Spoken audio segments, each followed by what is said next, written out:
This is Hidden Killers Live with Tony Bruschi, Stacey Cole, and Todd Michaels. The absence of evidence is obviously the big thing here that they're going after with the defense. How do juries typically, interpret absence of evidence? Do they hear reasonable doubt, or do they hear a lawyer grasping at straws, especially in a case like this? How do you think this is reading? No body cases are tough, man.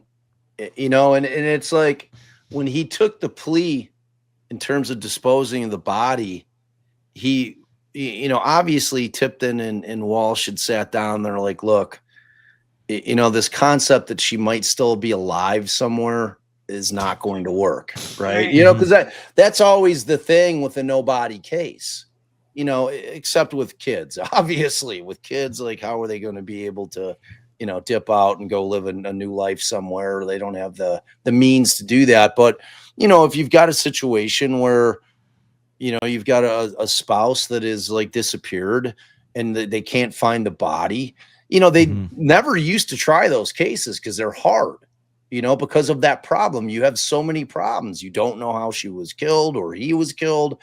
You're missing huge amounts of evidence in terms of proving that case up. And, there always does exist that concept that maybe, just maybe, that person's alive somewhere. You can't tell me definitively that they're not, even though you have a lot of circumstantial evidence that something nefarious happened, something untoward has taken place here, sir. But I think ultimately there's enough with the Google searches for them to understand that that's taken that nobody issue, the fact that there could be this concept where that person's still alive somewhere in the world, that's off the table, right? So now you're just left with this battle of whether or not anybody on that jury is going to believe this concept that she had just unexpectedly died, to me and to my chat, none of us are buying it. No. And I always look at our chat as being, the equivalent to a jury, because I get all types in there. I'll get prosecution sided people, I'll get defense sided people, which I love. That's what I want over there.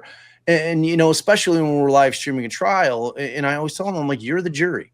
So when I'm reading the chat or if I'm doing polls, it's like I get a really good idea of what the citizens that are sitting in that box are thinking. And, obviously Allison and I, during our streams, were able to kind of articulate things that they're not able to articulate in court just because of the rules of evidence and things of that nature. But, still, you're seeing the common sense come through from people that are looking at this shit and they're like, all right, man, I just you can't get me over the hump on this whole concept. Well, and there's not like another case that stands out in common knowledge here that's similar there, where it's like where it works out that, okay, this person did panic. It turns out they really had nothing to do with this, but this is how it turned out. It just, it defies all logic. There isn't a case. I mean, maybe there is somewhere out in the ethers, but it's nothing that anyone's able to pull up and go, oh yeah, that's happened before.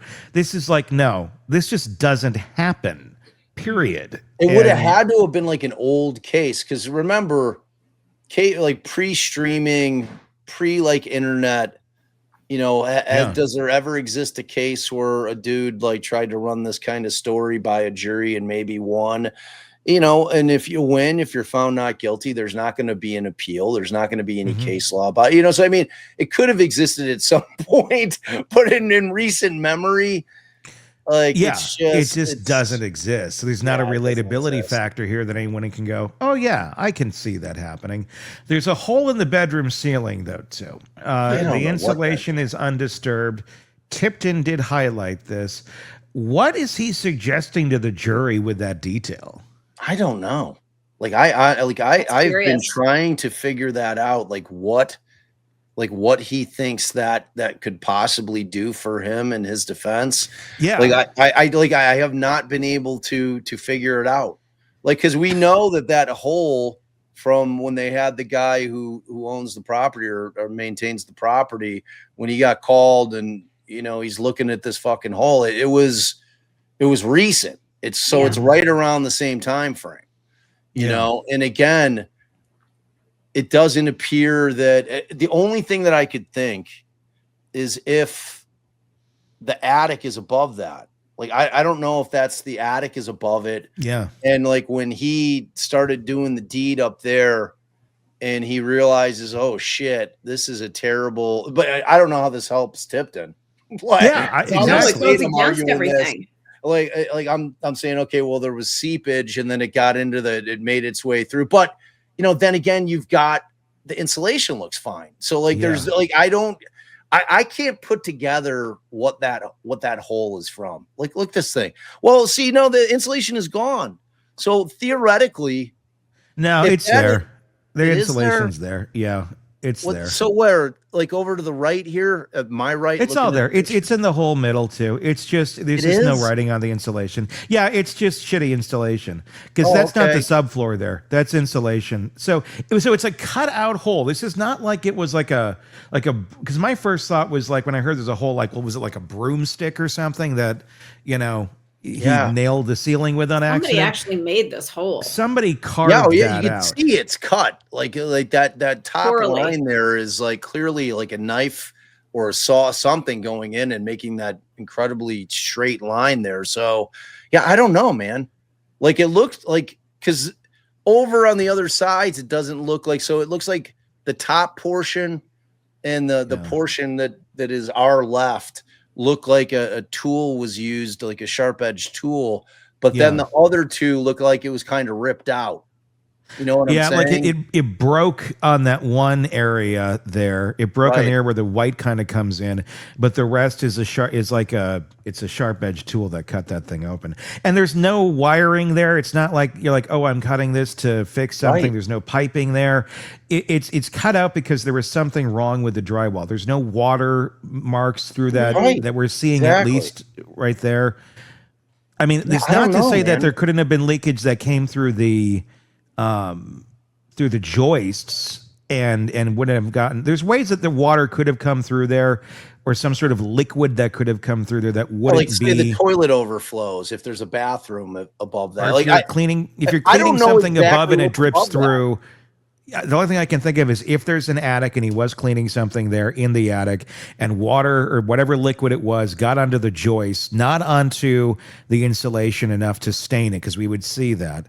But your joists are where it's going to flow, where it's going to drip.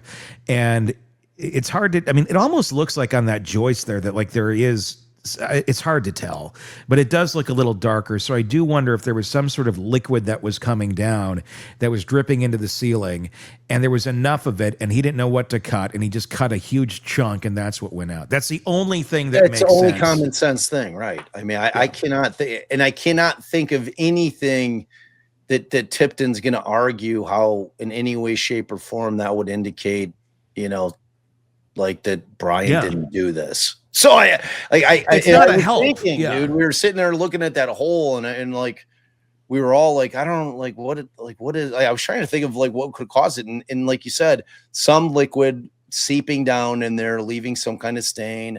And it would seem to me, blood would be far more concerning if you're Brian Walshe, like some kind of reddish brown looking stain would be the type of thing that would concern me so much that I might cut a giant hole like that out. If it's a water stain, you're like, all right, well, whatever, the toilet overflowed or whatever.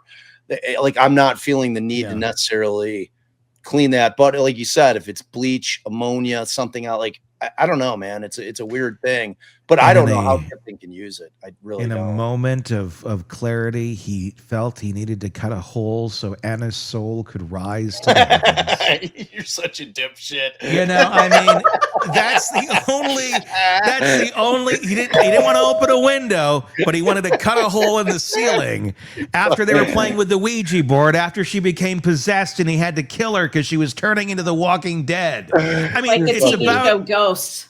It's about as viable an argument. Want more on this case and others?